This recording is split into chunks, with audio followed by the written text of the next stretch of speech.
नमो नमः। आप सभी का हार्दिक अभिनंदन।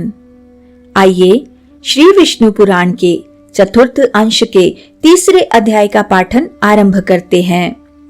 मानधाता की संतति, त्रिशंकु का स्वर्गारोहण तथा सगर की उत्पत्ति और विजय। अब हम मानधाता के पुत्रों की संतान का वर्णन करते हैं। मानधाता के पुत्र अम्बरीश के युवनाश्व नामक पुत्र हुआ। उससे हारित हुआ, जिससे अंगिरा गोत्रीय हारित गण हुए। पूर्व काल में रसातल में मौन्य नामक 6 करोड़ गंधर्व रहते थे। उन्होंने समस्त नाग कुलों के प्रधान प्रधान रत्न और अधिकार छीन लिए थे। गंधर्वों के पराक्रम से अपमानित उन नागेश्वरों द्वारा स्तुति किए जाने पर उनके श्रवण करने से जिनकी विकसित कमल सदृश आंखें खुल गई हैं, निद्रा के अंत में जगे हुए उन जलाशयी भगवान सर्वदेवेश्वर को प्रणाम कर उनसे नागगण ने कहा, भगवान, इन गंधर्वों से उत्पन्न हुआ हमारा भय किस प्रकार शांत होगा। तब आदि अंत रहित भगवान पुरुषोत्तम ने कहा, युवनाश्व के पुत्र मानधाता का जो यह पुरुकुत्स नामक पुत्र है, उसमें प्रविष्ट होकर मैं उन संपूर्ण दुष्ट गंधर्वों का नाश कर दूंगा। यह सुनकर भगवान जलाशायी को प्रणाम कर समस्त नागाधिपति गण नागलोक में लौट कर आए और पुरुकुत्स को लाने के लिए अपनी बहन एवं पुरुकुत्स की भार्या नर्मदा को प्रेरित किया। तदनंतर नर्मदा पुरुकुत्स को रसातल में ले आई। रसातल में पहुंचने पर पुरुकुत्स ने भगवान के तेज से अपने शरीर का बल बढ़ जाने से संपूर्ण गंधर्वों को मार डाला और फिर अपने नगर में लौट आया। उस समय समस्त नागराजों ने नर्मदा को यह वर दिया कि जो कोई तेरा स्मरण करते हुए तेरा नाम लेगा, उसको सर्पविष से कोई भय न होगा। इस विषय में यह श्लोक भी है। नर्मदाये नमः प्रातर नर्मदाये नमो निशि नमोस्तु नर्मदे तुभ्यम त्राहि माम विष सर्पतः। अर्थात नर्मदा को प्रातः काल नमस्कार है और रात्रि काल में भी नर्मदा को नमस्कार है। हे नर्मदे, तुमको बारंबार नमस्कार है। तुम मेरी विष और सर्प से रक्षा करो।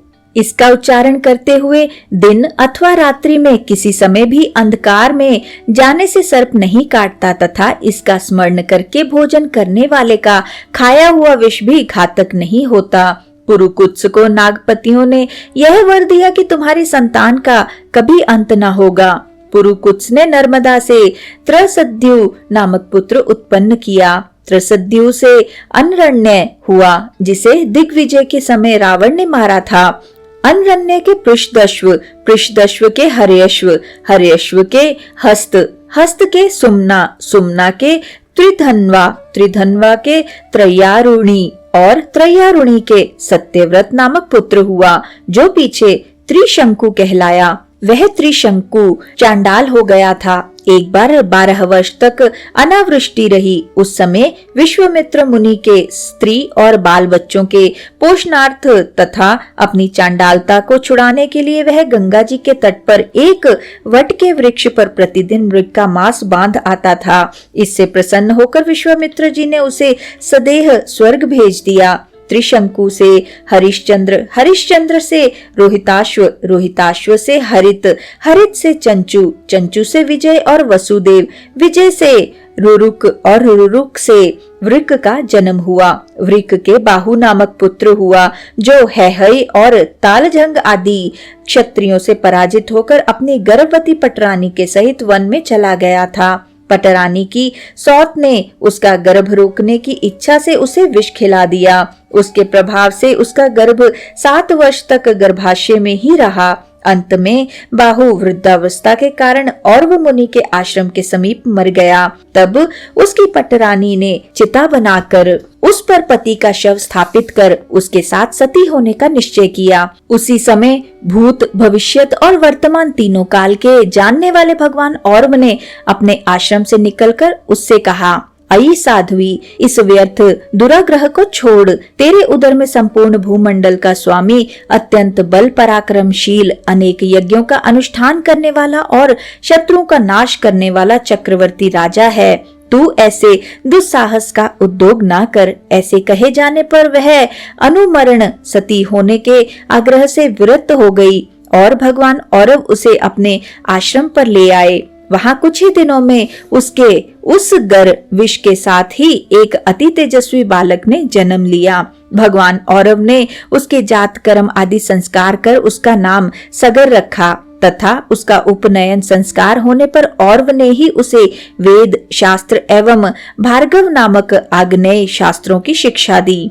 बुद्धि का विकास होने पर उस बालक ने अपनी माता से कहा, माँ, यह तो बता, इस तपोवन में हम क्यों रहते हैं और हमारे पिता कहाँ है? इसी प्रकार के और भी प्रश्न पूछने पर माता ने उसे संपूर्ण वृतांत कह दिया।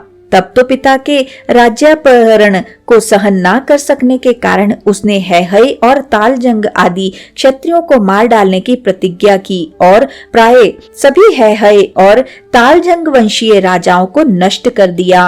उनके पश्चात शक, यवन, काम्बोज, पारद और पल्लव गण भी हताहत होकर सगर के कुल गुरु वशिष्ठ जी की शरण में गए। वशिष्ठ जी ने उन्हें जीवन मृत जीते हुए ही मरे के समान करके सगर से कहा, बेटा, इन जीते जी मरे हुओं का पीछा करने से क्या लाभ है?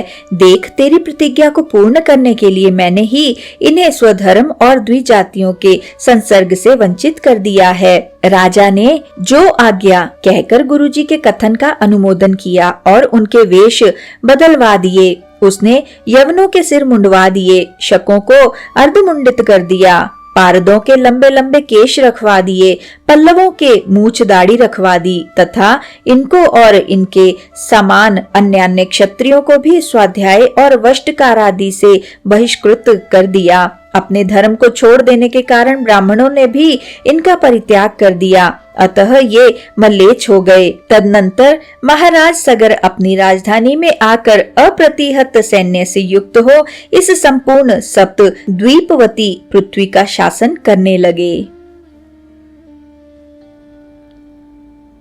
इसी के साथ आज के इस सुंदर पाठन को हम यहीं पर विराम देते हैं और अगले अध्याय के पाठन के लिए हमारे साथ फिर से जुड़िएगा। आइए विष्णु जी के इस सुंदर मंत्र से आज के पाठन का समापन करते हैं। ओम नमो भगवते वासुदेवाय। ओम नमो भगवते वासुदेवाय।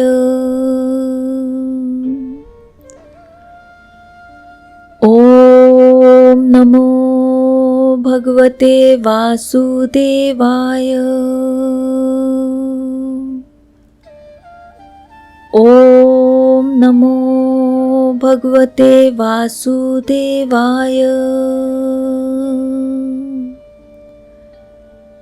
ओम नमो भगवते वासुदेवाय। ओम नमो भगवते वासुदेवाय। ओम नमो भगवते वासुदेवाय। धन्यवाद।